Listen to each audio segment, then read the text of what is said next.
Happy morning, friends. Here is our first event 60 60 60 challenge. Yeah, it's all about the Python programming challenge.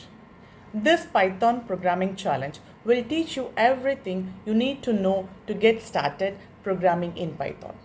You don't need any prior Python programming experience because I will be teaching you from the scratch. For the next 60 days, I will be uploading new videos every day.